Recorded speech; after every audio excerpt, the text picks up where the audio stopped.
Hello drone friends, this is Alan at UAV Coach and Drone Pilot Ground School. Welcome to our Drone Weekly News Roundup. Alright, this week we're going to talk about the huge firmware update released by Autel for their Evo Nano and Evo Lite series. Then we'll share highlights from a new report from drone delivery company Flytrex.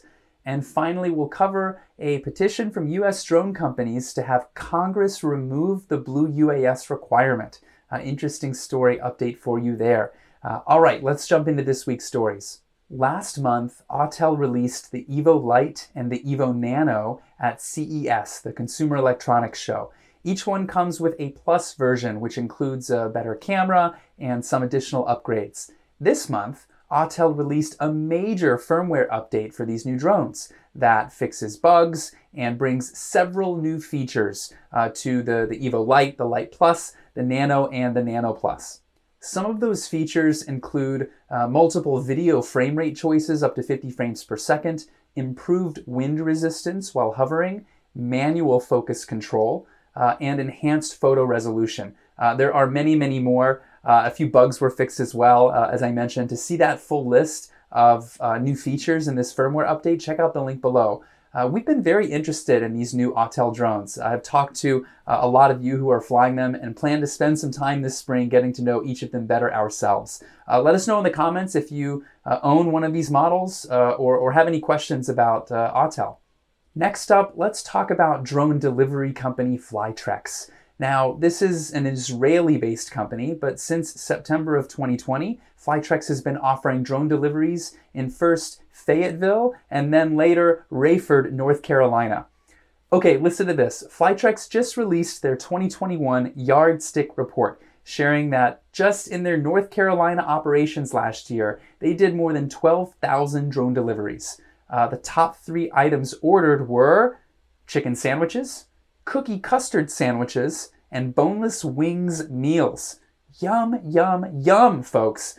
The average flight time for each delivery was only 3 minutes. Another fun fact, Flytrex just raised $40 million in a Series C funding round to support its expansion of this program in the US. And it claims that it made more business-to-consumer drone deliveries than any other company in the US this past year. They are currently looking to bring their service to the Dallas area next. Now, for those of you folks who remember the Part 107 certification exam, gone through that process, that's figure 25 in the sectional charts, all that yellow, those blue airspace circles, all the Class Delta airports. It'll be really interesting to see how Flytrex operates in the more complicated airspace of Dallas-Fort Worth. So more to come on that again soon, I'm sure. Lastly, 2 US drone manufacturers, Skyfish and TerraView, recently petitioned Congress to remove the Blue UAS requirement for federal drone programs. Both companies are compliant with the National Defense Authorization Act, which means they comply with specific security measures laid out in the bill regarding which drones can be used by federal agencies.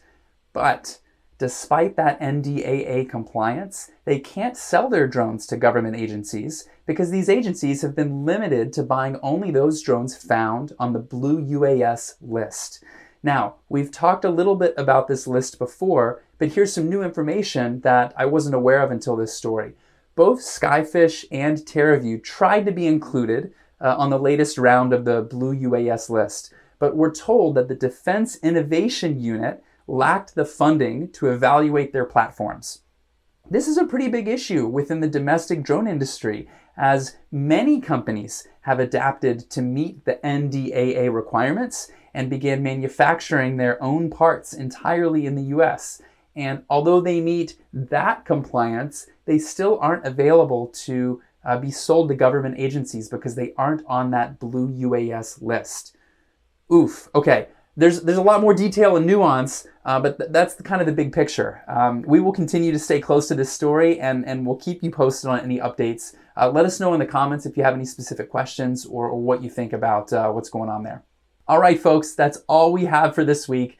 Don't forget to subscribe to our channel to stay up to date on the latest drone news. Remember to check out the links below to read more. We will not have a video next week because I will be traveling to Mexico. Viva las vacaciones! I don't speak Spanish. Hopefully that was somewhat close. Though, unfortunately, since I think about 2019, Mexico has had a pretty strict no drone flying from non-Mexican citizens policy. So I will be leaving my birds, my precious birds, at home this trip.